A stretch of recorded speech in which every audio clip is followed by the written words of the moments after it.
A graça e a paz do nosso Senhor e Salvador Jesus Cristo. Que quem vos fala é o pastor Renato de Freitas, pastor da Igreja Batista Independente do Panatiz, IBIP, Natal, Rio Grande do Norte. Estamos aqui reunidos para mais um momento Teologia e Fogo. Estamos participando da campanha de 40 dias de jejum e oração da CIB. E nesse propósito estamos desafiando não somente a igreja a orar, mas também a jejuar durante 40 dias. E também falando sobre esse tema nesse período, sobre oração e sobre jejum. Nós estamos abordando o texto de Efésios, capítulo de número 6. Nesse momento de hoje, eu quero abordar sobre as barreiras que impedem a igreja e os crentes de buscarem a Deus em oração. Quais são essas barreiras? Vamos ler o texto que a gente está abordando.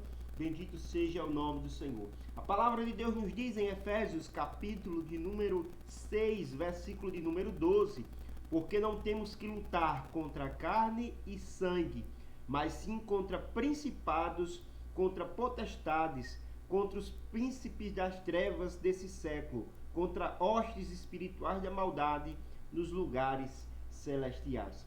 Fica bem claro pela descrição desse texto, capítulo, versículo 12, que existe uma guerra a ser travada no mundo espiritual. O apóstolo Paulo vai dizer que as armas da nossa milícia, as armas da guerra que a igreja se utiliza, não são armas carnais, mas são poderosas em Deus.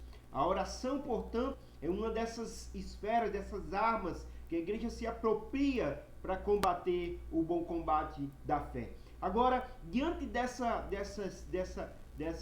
tão triunfante, né, dessa investida, né, da igreja em oração para obter a vitória, que barreiras são impostas para nós, para eu e você, para que nós não possamos nos apropriar da oração para vencermos as batalhas?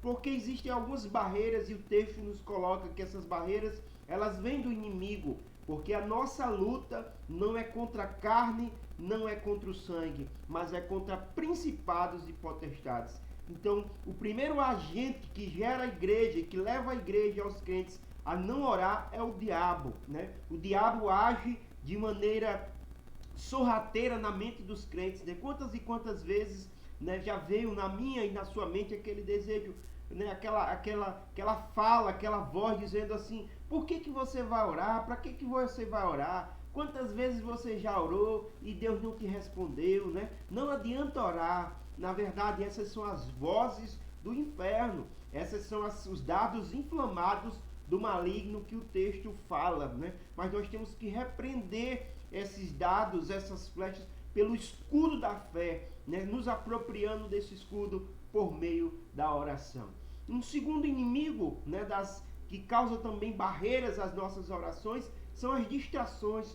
Quantas e quantas vezes o diabo, além de falar a nossa mente, também usa circunstâncias, pessoas e situações para causar distrações, para que eu e você não possamos estar em constante oração. Às vezes você passa o dia todo sem receber um telefonema, de repente você se ajoelha para orar, daqui a pouco o telefone toca, daqui a pouco vem aquela mensagem que você estava esperando. De repente você se ajoelha para orar e o seu vizinho então vai na sua casa, toca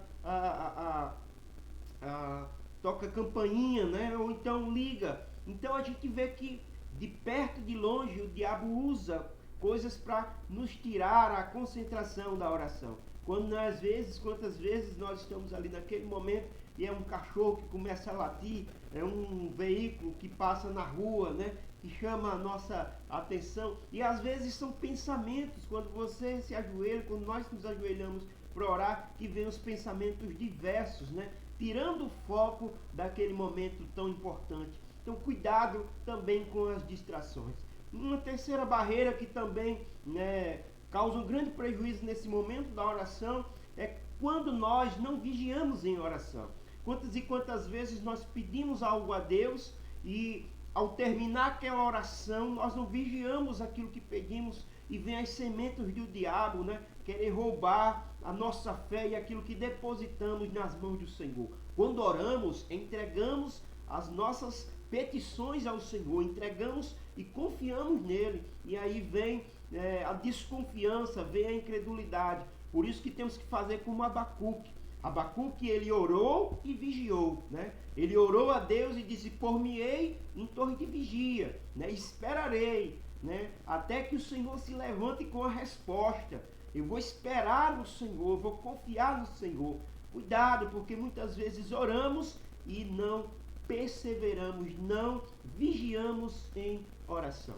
E quais são as dicas, pastor, que o Senhor me dá para que eu possa vencer essas barreiras, essas distrações, né, a falta de vigilância e resistir a esses pensamentos, essas setas do diabo que quer nos desmotivar a oração? A primeira dica é: mantenha uma vida de oração. Transforme a oração num hábito na sua vida. O apóstolo vai dizer: com toda a oração e súplica, orando em todo o tempo. Efésios 6, capítulo 6, versículo 18. Orando em todo o tempo. Então mantenha uma vida constante de oração, né? Porque nós percebemos isso na prática. Quanto mais tempo você passa sem orar, menos vontade de orar você tem. Então pratique a oração diariamente, né? Esteja constantemente orando e buscando a face do Senhor. Você pode então nesse momento entender, né, que a palavra de Deus, ela nos ensina que nós devemos nos postar assim. Segunda dica que eu quero dar para você é que você precisa vigiar, né? Não somente orar, vigie as suas atitudes, né? Porque talvez você chegue assim e diz: pastor Renato, eu não tenho sentido tanta vontade de orar, eu tenho sido desestimulado a orar, né? E a gente sabe, amados irmãos, que existe uma coisa que nos afasta de Deus, que é o pecado. E quantas vezes nós não vigiamos a nossa atitude, nós pecamos, vamos acumulando pecado, outro pecado, e daqui a pouco nós não temos vontade de orar porque estamos afastados de Deus, né? Então a Bíblia Sagrada, né, ela nos ensina que nós não devemos pecar, mas ela também diz que ela admite a possibilidade de o crente pecar.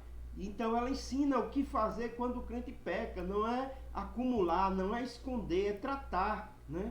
Trate seriamente o seu pecado. Quando nós tratamos, a Bíblia diz: se confessares os vossos pecados, ele é fiel e justo para vos perdoar o pecado e vos purificar de toda injustiça.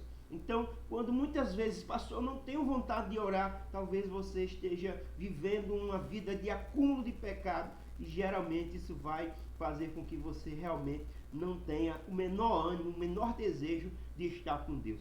E se mesmo assim, pastor, não é pecado, né?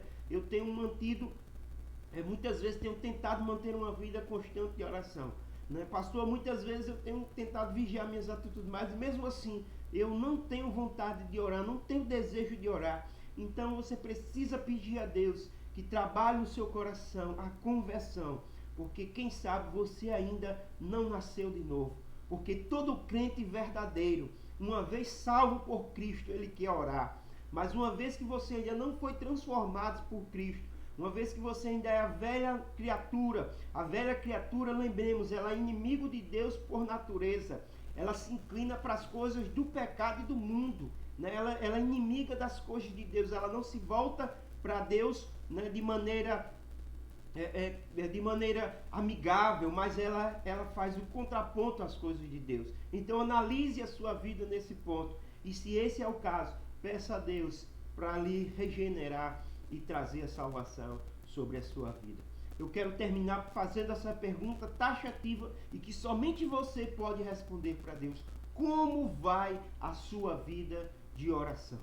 A sua vida de oração é um verdadeiro termômetro de como está a sua vida por completo. Se a sua vida de oração vai bem, você vai bem. Se a sua vida de oração vai mal, toda a casa está em perigo. Eu quero nesse momento terminar orando por você e pela sua vida, para que tenhamos uma vida de oração, para que venhamos vencer as distrações para a glória e honra do nome de Jesus. Querido Deus e eterno Pai, estamos aqui, Senhor, na Tua presença nesse momento. Meu Deus, eu não sei como se encontra a vida de oração, a vida do Teu filho e da Tua filha, mas eu oro nesse momento, Senhor, para que ele seja alcançado por Ti pela Tua graça. A Tua palavra diz: onde abundou o pecado, superabundou a graça do Senhor. Meu Deus, quem sabe essa pessoa é verdadeiramente crente, Senhor. Ela foi alcançada por Senhor, ela foi transformada. Mas ela disse, Senhor, que, meu Deus, não está sentindo esse desejo de orar.